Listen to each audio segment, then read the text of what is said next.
Hi, this is Dr. Duke coming at you with another episode of Right Makes Might. We were really grateful. The last episode of Right Makes Might we did last week was all about the Ohio State University controversy, where a vice president at Ohio State University called out a group of student undergraduate protesters who had occupied one of the university's administration buildings.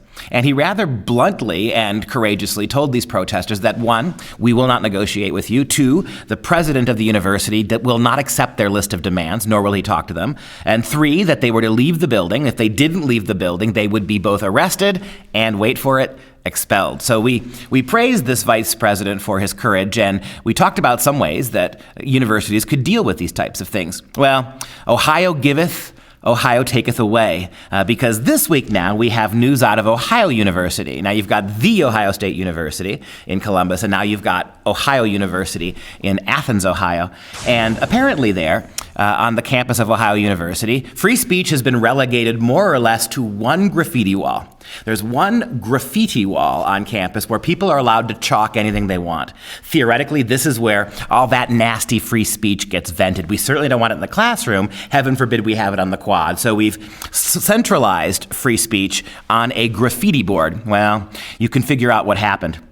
The college Republicans at Ohio University wrote a message on their school's graffiti wall that mocked the idea of safe spaces, causing some students to demand a police investigation. Trigger warning was what they wrote, these college Republicans. Trigger warning, there are no safe spaces in real life. That was it. You can't wall off the First Amendment. Hardly a threatening message. You can't wall off the First Amendment. Trigger warnings are rather juvenile. And the response to this on the progressive Snowflake campus is pretty much what you would have expected. In response, one student demanded from the police a mandatory investigation. Another vowed to, quote, beat the unquote, out of college Republicans who posted the effrontery.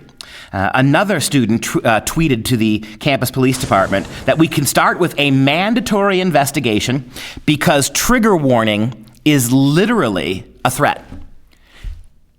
Whoever runs the admission process that let this student in really needs to be fired from their job. So she's literally talking about a trigger warning. Trigger warning, by definition, is something that may trigger a response in somebody. So a trigger warning, which is itself a bit of a metaphor, becomes literally a threat to this young girl, and simply the literal threat of a trigger warning, or even the mention of the word trigger warning, now trigger warned this particular woman, and she called the campus police department demanding an investigation. In fact, you would think, in the spirit of Ohio State University, that the Ohio University campus police would simply have laughed in her face.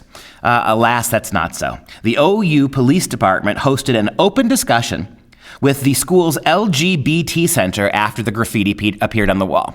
So you create a wall specifically for graffiti, and you relegate free speech on campus to that wall. The wall is used for the very benign observation that the wall itself is no way of treating free speech, that you can't limit free speech to a wall, and that this whole microaggression nonsense is just another fascist cover for closing down speech that precious snowflakes don't disagree with.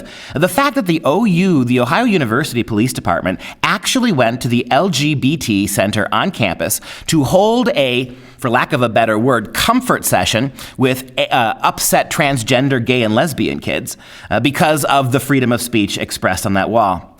One of the things that was said, quote, indeed, this wall is a place of free speech and expression. However, the words painted were troubling because they had a very different meaning to some than they have to others. This is what the president of the university, Roderick McDavis, said. So even though the words themselves meant what they said, people at the LGBT group heard something other than what the words said, something the words never said, something that weren't implied by the words.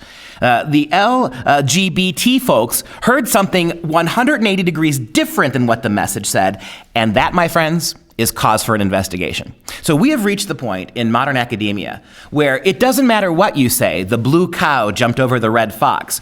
Somebody in the LGBT group is going to see that as a threat. And if you're the college Republicans talking about foxes and cows, well, it's already anathema before you open your mouth. My advice to the Ohio University would be, why don't you just flip this around?